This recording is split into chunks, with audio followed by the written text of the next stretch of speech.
Hey, good morning, everybody, and welcome to Inland Hills Live this morning. So glad that you could join us here today. I am filming over at the River Trail, and this thing runs for about 15 miles, at least from here down to Newport Beach, and then another probably almost 20 miles into Corona. But I'm excited that you are here today. Thanks for taking a little bit of time, whether you're with us live on Sunday morning or a little bit later in the day or even later this week. My ask for you would just be that maybe you might share this with some people. I think this would be a great encouragement. We're going to talk about some things that actually deal with the trail for a little bit here this morning. And so I hope that it'll be a blessing to you. I also just wanted to say, if you're a first-time guest with us today, I'm just honored that you would give us a little bit of time today. And what I wanted to ask you to do is two things. One is simply fill out the connection card. That's going to be in the show notes, whether you're on YouTube or Facebook Live.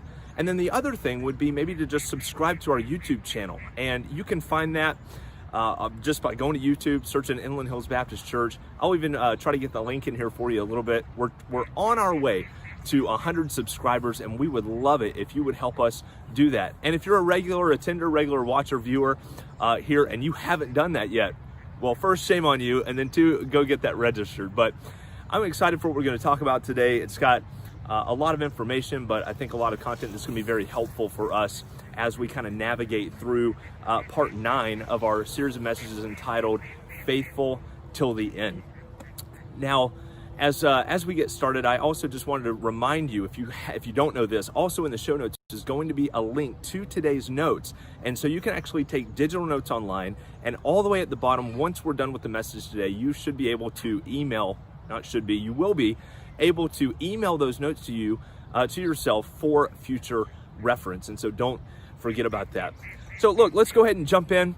And today we're going to talk a little bit about things that give us pause. Now, last few weeks I've been filming over at Peters Canyon, and on one of the particular points in the trail a couple years ago, I remember hiking and getting, a little running. Would take the kids out there and stuff, but if you know Peters Canyon, especially in the summer, there's one thing you've really got to be on the lookout for. And no, it's not just mountain lions, it's rattlesnakes and really snakes of all kinds. But here's the thing, right? When you're walking through a trail and you're going down, through that canyon, those two things, if you hear about them, they're going to give you pause. In fact, just a couple weeks ago, we were doing a hike with our family, and the kids were asking, what's out here? And then we came to the entrance sign at the creek entrance, and sure enough, there was a sign that was talking about what to do if you encounter a mountain lion. And I remember all my kids, at least the ones that could, understand, were like, hey, Dad, are you sure we should really be going down this trail? There are things on trails, there are things in job interviews that give us pause. There are things, no doubt, you've had in relationships that have given you pause about moving further into that relationship. And there are things in our spiritual life, as we think about our growth and our direction with God, there are some things that ought to give you and I pause. And that's what we're going to talk about today. And I believe today is going to be a great help for you and I as we look to the Bible, as we look to this writer named Jude. And he's going to give you and I some things that if we begin to see some of these things, we want to take some time to pause, because oftentimes these things are indicators that we are not heading in the direction to get closer to God and see more of His power in our life. We're actually moving in the opposite direction. Now the sun's coming up here, as you can see, and so if I start squinting a little bit bad, I just apologize in advance. But let's go ahead and jump in. We're going to be in verse number 11 of the book of Jude today, and look what Jude says out the gate. He says, hey, you might want to pause. And he talks about these people that he's like, look, these people, it's a woe. Okay, look what he says. He says, woe to them, for they have walked in the way of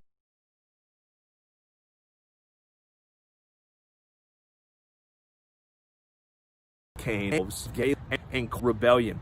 Now the references, we're going to walk through each of these today, but we're not going to go really a lot of detail. But here's what I would highly recommend. Is each of these characters, each of these instances that Jude kind of lets us know these guys were in error in this capacity, I want to encourage you as we give the reference notes today to take some time, maybe this afternoon or this week, and just kind of check and read out some of the stories. I mean, the details and some of the stuff that these people were dealing with and practiced and were involved in is just, the stories are pretty incredible. Never let anybody tell you the Bible's boring, because some of the stories that we're talking about today are fascinating when you go back and look at the accounts that the writers put together for us. But notice what he says out the gate. He says, "Woe to them, for they walked in the way of Cain." Now, the three things we're going to look at today as it relates to these people, things that ought to give us pause in our relationship with Christ, is first of all, self-promotion. Second of all, a fixation on money. And third, a rejection of authority. So the way of Cain is basically man-made religion. And of course, if you know the story of Cain, you know that his attempt at pleasing God in his own efforts failed miserably, led to envy and jealousy of his own brother, and he ended up killing and murdering his own brother as a result. And so Jude says, look, they have gone in the way of Cain. Now, certainly Jude doesn't mean that these people are out killing other people in the church, but he's definitely helping these followers of Jesus understand that these people are walking in that same direction. They are trying to self-promote. They are trying to do things in their own way. That was really at the heart of what the error was with Cain. You know, Abel brought a more pleasing sacrifice to God. In fact, if you got your Bible or some notes, it'll be in the notes online.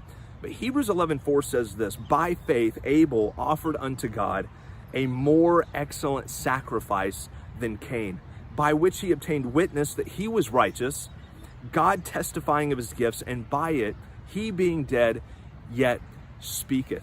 And what is he saying? He is saying that exercising faith according to God's plan and purposes is always going to be better than trying to do it on our own and somehow appease God with our best effort, because that's what Cain was trying to do. He was trying to promote himself and be received by God based on his own promotion. You know, instead of just taking time to take the animal, sacrifice it, and offer up the blood that was required, Cain went through all this self-effort to plant and till and water and produce a crop that at the end of it was not going to be what God was asking for. And in like fashion, these people were doing almost the exact same thing. They weren't content just to do it the way that God had laid it out, the way that God had let them know this is to be done. They were trying to self-promote themselves. And as we think about our lives, there can be a tendency to try to self-promote. And really, that's what we see false teachers in this passage doing. We see people that are divisive and caustic and rejecting authority. One of the first things that they do, one of many things that they do, is to self-promote. They try to make their way the authority. They try to make it all about them. They try to make people look at them. They are all about, look at what I bring to the table, because they really believe if I let everybody know what I can do and what I know and all these things about me, then that's how I'm going to promote. Because if we're being honest, in a lot of ways, in business, in corporate, in our lives in general, that is sometimes how we see people get promoted. They make it all about them and they talk about all that they've done. And that's not bad. It's just when we think about spiritual, our relationship moving closer to God, promotion from God, it's not how it works. In fact, there's three ways that you and I need to recognize we're able to be promoted, not in our way and not in our power, but in line with God. And I want you to see this. First of all, promotion always comes through faith. These people were not interested in walking by faith. These people weren't interested in living in the realm of the unseen as ascribed by Jesus. These people were interested in doing their own thing. Promotion, though, comes through faith. You know, in our lives, whenever we are attempting to please God and be promoted by God and promote, whether it's you know, we might say, promote's a weird way to put it in church, but is to expand our capacity in church, it's going to always come by an increase of faith. When adversity and decisions and problems, negative people come into your life, it's then that we have the opportunity to respond from God's perspective. And that's really what faith is all about. It's about living life from God's perspective. And yet these people were living not from God's perspective, but from their own carnal perspective. Second of all, promotion comes through capacity. Capacity. You see, you and I need to understand that when we seek to have promotion, and what these people didn't understand is that they were just looking to promote based on their own self-given authority. And we see that promotion doesn't come through simply us declaring that we're an authority. Promotion doesn't come through us just declaring that we ought to be promoted. No, promotion comes as our capacity increases. And so oftentimes, instead of going this way, we tend to manipulate, or we try to control, or we try to, hide and guise. And what we ought to do rather is work on our capacity. So as you think about avoiding and giving pause, if you see yourself going self-promotion and making it an authority, the way to correct that is to walk by faith. The way to correct that is to focus on increasing your capacity. How do we do that? Well, we think about our attitude and our effort and our skill. If you want promotion and you want to grow, it's not through just declaring yourself or hiding things about yourself. No, it's about increasing your capacity. Many people will just get frustrated with themselves, and they'll become angry, and they'll become resentful and disillusioned and upset because they're not seeing, their ability to promote. And again, it's a weird way to look at it, but that's what these people were doing. And Jude kind of helping us understand they were walking in an opposite direction. And Jude would say, look, it's not about you and I trying to promote by making ourselves something that we're not. No, it's about working on ourselves and allowing Christ to work in us so that our capacity to help others and love others and serve others and bless others is more effective. And that comes through as we work on our attitude and our effort and our skill. Go to work on your attitude. How is your attitude? What do you think about, and what do people think about when they think about your attitude? Are you doom and gloom, or do you have that positive mental mindset? Do you walk by faith, or are you just constantly discouraged? How's your effort? Do you put 100%? Do you do your work as unto the Lord? Are you doing it not for the pleasure of man and not to please man, but to honor Jesus? So work on your effort. And then skill. How much time do you put into developing the skills that you're going to need to serve and love and equip the saints better? And we have to ask these questions. Otherwise, we will do what these people did. We will try to self-promote. And instead of walking by faith, we will walk by the flesh, and we will miss out on that promotion from the Lord. These people were trying to self-manipulate their own promotion in the ranks. And what we see here is that's not where promotion comes from. It comes through faith and walking by faith and increasing our faith. It comes by promoting through our capacity, which deals with our attitude, our effort, and the skills that we bring to the table. But then also it promotes through character. Promotion comes through character. And I say often that your character will limit your capacity. Your capacity and character need to develop at the same time. So many people have such a desire to see God do something in their marriage or in their life, but their character is lacking. They want to see all these great things happen in their life, but they fail to develop their character. And your character will almost always limit your capacity. We ignore peril, and you ignore peril in your marriage, in your parenting, in your job, in any area of your life. You limit grossly your capacity if you ignore your character. And we ignore character to our peril. So how do we work on our character? First of all, just be fat, okay? I live in Orange County, and being fat is not something that's celebrated, right?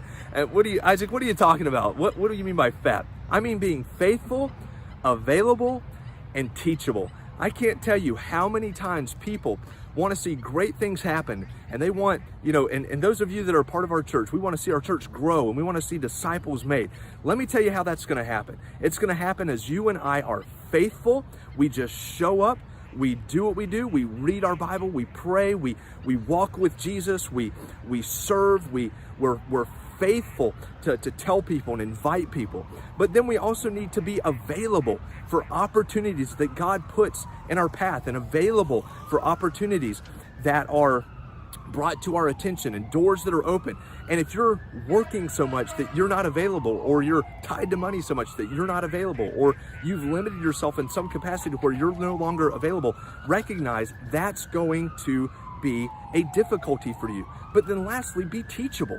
You know, as we talk about developing character, we've got to be faithful, available, and teachable. We want to be fat in the assistance. And I can't tell you how heartbreaking it is sometimes to watch men in our church that just won't be teachable. You know, they're convinced that the way they're doing it and the direction that they're going is just 100%. They know what they're going to do. And I'm all for being sure of yourself, but it's heartbreaking to see men come in and not be teachable, not be coachable. Ask for advice, but then don't follow advice, or just simply go in this path and just never ask for advice. And I want to encourage you, be faithful, be available, but be teachable. Never reach the point in your life to where you know all the answers. Because look, if you're the smartest person in the room, you need to be in a different room, okay? And so we see that the self-promotion, right? That's where they were really focused on. Secondly, look what he says in the next part of the verse. He says, and abandon themselves for the sake of gain to Balaam's error. Here we see that we talk about the fixation of money and the fixation on money.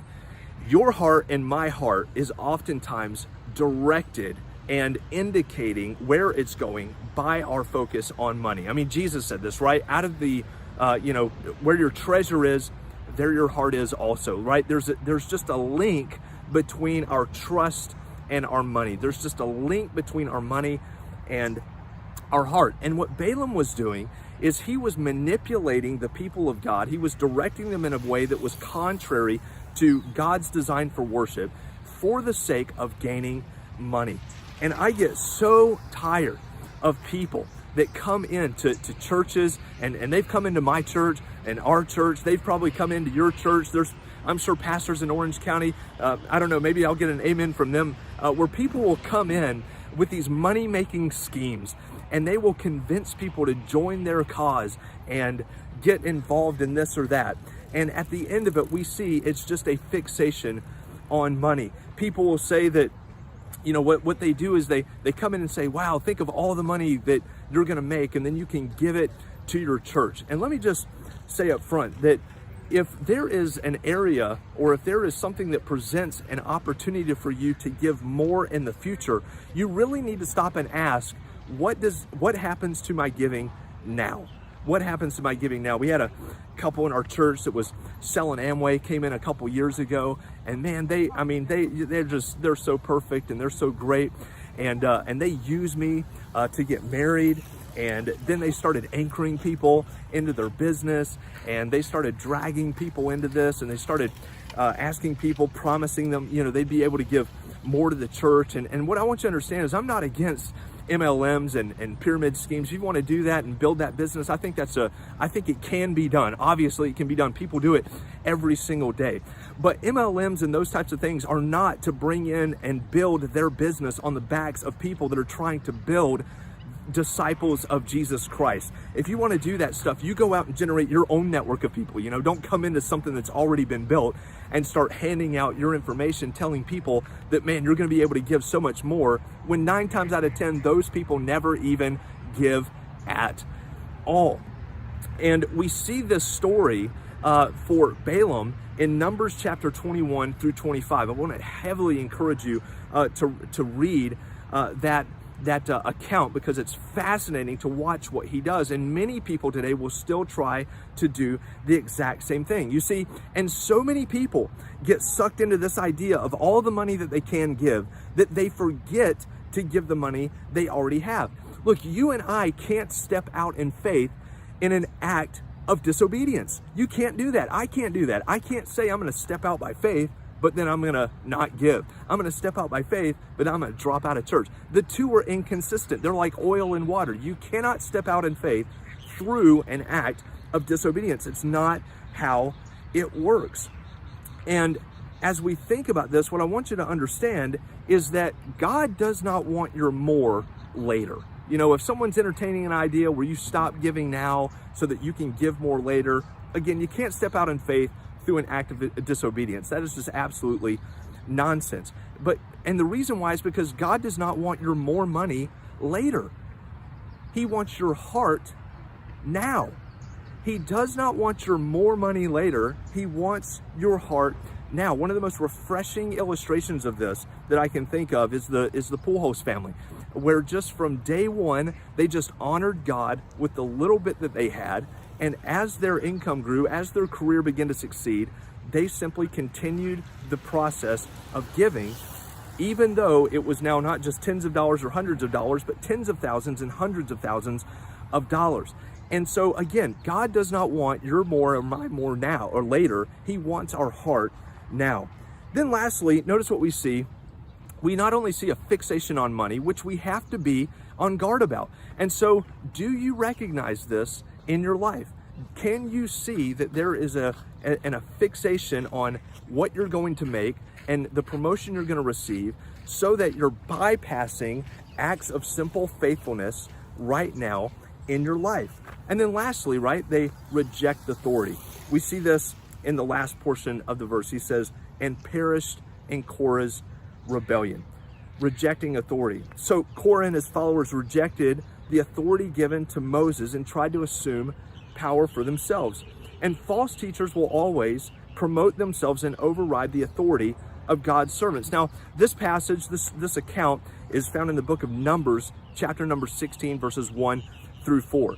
And what we see is that these people in this church were now trying to assert the authority and override the truth and authority of people like Jude and John and Paul and Peter, etc., who were recording the truth that God had given them to write. And so now they're going to try and override the authority. But what we need to understand is that we gain authority through trust. You see, you gain authority, I gain authority by simply being trustworthy. Relationships are at the foundation of influence and leadership. And if we don't have trust, we don't have influence. If we don't have trust, we don't have leadership. If people are not communicating and informing one another of distances in trust, or a lack of trust, or increases in trust, there will always be a challenge in that group of people working together for the global advancement of the gospel. And to develop trust, you and I have to operate on integrity. You see, these people were just trying to assert their authority. They were just trying to come in and wreck around and everything and just declare themselves the authority. But that's not how authority is given. You know, sometimes we want our wives to follow us, or sometimes we want our kids to listen to us, and sometimes we want to be movers and shakers in business, but we try to bypass this, and we try to go from not having trust and not having integrity to just being an authority. And I'm telling you, you will never, ever get there, because trust comes from integrity, and integrity must be done consistently. You know, so often we want people to listen to us and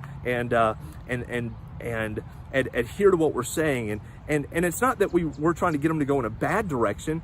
It's just they're not listening, and so we want to say listen, and we want to assert ourselves, and we want to come in and we want to say, no, I know better, and you need to listen to me because of this and because of that. And we miss that oftentimes it's really just a faithful laboring. It's just a consistency in being having integrity. It's just consistency in being trustworthy, and over time those people will begin to see us as an authority. But it won't be because we came in and said, hey, I'm the authority. That's not how it works. You see, authority ultimately comes as a result of serving others. Why is that? Because true authority comes through serving. And Jesus talked about this, right? The greatest among you will be the servant of all. And the path to greater authority with people in your life, in your marriage, in your workplace, in your relationships, in your social sphere, will not be by you and I coming in and establishing ourselves and claiming for ourselves authority. No, it will come as we faithfully serve with trust and integrity with these people for their benefit and for the glory of God. That's where true authority will always come from. And we see that these people were trying to come in and establish their authority, you know, through unregulated liberty. They were going to give people what they wanted. You know, hey, you can follow Jesus and do whatever you want. They were doing it through self-invented holiness. They were those people that walked around like, hey, look at me, I'm the most holy person ever, and I've got the real understanding about what a walk with Christ looks like. And then they adopted a form of worship that was completely alien to God at all, among other things, and they were trying to rationalize an insurgency within the authority of this church. And so as we think about, trying to become an authority, it's going to happen through trust built on integrity over a consistent amount of time. But if you find yourself struggling with authority, then I would just simply encourage you to think about a reality as it relates to those in authority around you in your life. 4 things, all right? First of all, realize there are things that you don't know that you don't know. You have to be aware of the fact that there are things you just don't know that you don't know. It's the unknown unknowns. Second of all, realize that there are things that you know that you don't know. And those in authority and those above you and those that are for your benefit and for your edification, they may have some of those things that you don't know. Third of all, realize there are things that you don't know,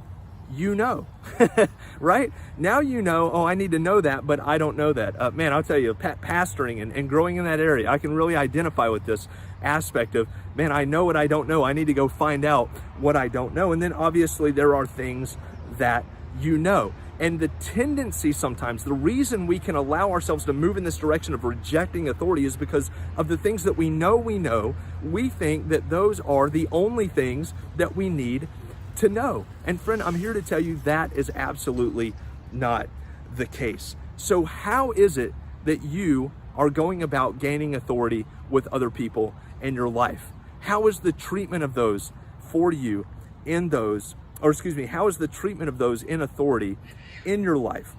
What is fascinating about this passage as we consider this today is that Jude places the death of these people as something that's present and completed. And that might seem a little bit odd to you, right? Why is it that he refers to it this way? And the reason why is because whenever these people were doing these things, rejecting authority, putting money first, fixating on, money and self-promoting, these are indicators of spiritual death. And just like a mountain lion, just like a snake, just like, that statement that they said on the first date, just like that kind of weird, actually there's not really a great work-life balance kind of reveal in the job interview. These things ought to give us pause. We ought to say, that's interesting. I need to recognize that, because these are markers of spiritual decay and spiritual death. Now you might say, Isaac, what do you mean by spiritual death? How is it that someone can be dead but can be alive? Well, I want to direct you to a verse here in Ephesians 2. And if you're not a follower of Jesus Christ, I want you to understand that this is a possibility. You can be alive and thriving and physically fit, strong. You can be in the prime of your life, and yet the Bible would classify you, God would classify you and me as spiritually dead, without power, without life at all. In Ephesians 2, Paul is writing to a group of people that had decided to follow Jesus in the first century city of Ephesus. And he says this, "And you were dead in your trespasses and sins in which you once walked, following the course of this world, following the prince of the power of the air, the spirit that is now at work in the sons of disobedience." And when we walk in opposition to a life of faith, we are walking in opposition to God. And what this is called sin. And sin takes you and I out of God's design for our life. You see, God has a design for your marriage. He has a design for your life. He has a design for your job. He has a design for your relationships. And whenever you and I walk in opposition to God's design, we find that that's called sin in the Bible. It's missing the mark. It's not doing perfectly what God has asked us to do. And the Bible says, you know what? Everybody's in that category. Everybody has walked away from God's design in sin. And the crazy thing is whenever we do this, we always end up in the same position, and that is a position of brokenness. And you and I know what brokenness is like. It's that feeling of shame. It's that feeling of hurt. It's that feeling of inadequacy. It's that feeling of just insufficiency. And it's a bad place to be. The problem, though, that we typically do when it comes to brokenness is that we try to get ourselves out of brokenness. We try relationships, or we try a career. We're feeling shame, and so we try drugs and alcohol. We're feeling embarrassed, and we're feeling empty inside, and so we try to fill that void through relationships. But every effort that we try to do on our own to get us out of brokenness, and you know this, it just lands us back actually in more brokenness. The relationships never deliver what we thought they would. The drugs and alcohol never deliver what we thought they would. The money and fame and success never delivers what we really thought it would deliver. And we find ourselves back in more brokenness. And the only way out of brokenness is to believe the gospel. And the gospel is simply a Bible word that means good news. And the good news is that Jesus, the reason he came is because he was God in the flesh. And the Bible teaches us that he lived a completely sinless life, and then he was crucified on the cross, was buried in the ground, and then resurrected 3 days later, and was seen by over 500 eyewitnesses at one time. And then his apostles, he appeared to them, all 12 of them, to let them know that he was, in fact, who he claimed to be and had accomplished what he came to accomplish. And the way that you and I get out of brokenness is not through self-effort and not through religion and not through some experience, but it's by repenting of our attempts to get out of brokenness and believing that Jesus was, who he claimed to be, and that he did what he did for us. It's to repent and believe the gospel. And what that allows us to do then is to recover and pursue God's design for our life. And so I would just simply encourage you today, if you haven't made that decision, if you haven't placed your faith in Jesus Christ for what he's done for you, recognize that religion's not the answer. Being good enough is not the answer. Relationships, money, success, fame, all those things that we think are going to fill that brokenness in our life will never ever do it. But Jesus will fill that void. He will and can deliver out of brokenness. And I would be the first to tell you that. I mean, you know, before I found Christ, look, man, I was selfish. I didn't think I needed God at all. But then Jesus forgave me, and I decided to follow him. And my life has been characterized by nothing but meaning, purpose, and hope since that day. And I would love for you to have the same story. Well, friend, look, I am so glad that you have joined us here this morning. Next week, I want to encourage you to be back here 10 a.m. on Facebook Live, Periscope, and YouTube. We're going to actually talk about what are the fruits that these people that were walking in this direction, what are the fruits that begin to play out in their life? And it's going to be a great study. I think there's going to be a lot of information that will be helpful to you. Again, if you're jumping in a little late, I just wanted to say there's a connection card. We'd love to get your name and email address. We're not going to bombard you, but we believe we have got some powerful content that will help you will help lead you into a growing relationship with Jesus. And I want to encourage you to fill out the connection card today. Let us know how we can serve you. If you've got a prayer request, there's also a link in the show notes that you can let us know as well. And then if you would like more information about maybe a community group or a discipleship track with a person one-on-one over coffee, we want to help you make those steps. And that's the Next Steps form that's also located in the show notes. Our desire here at Inland Hills is to only lead people in a growing relationship with Jesus Christ. And I believe that by letting us serve you in those ways, I believe you will see some incredible spiritual growth take place in your life and find a relationship with God that you've never found before. I want to say thank you again for those of you that are faithful and have just been with us for so long. Thank you for your giving. Thank you for your serving. Thank you for your support and prayers. And I would just encourage you, if this morning you'd like to give online, you can go to inlandhillsoc.com/give. If you're watching on our website, there's a give link right beside that as well. And we hope you have an outstanding rest of your Sunday afternoon. Hope your Monday goes well, and we will talk to you soon. See you tomorrow at Live Prayer for Lunch at 12:30 p.m. Pacific Standard Time. You guys have a great day, and we'll see you then. God bless.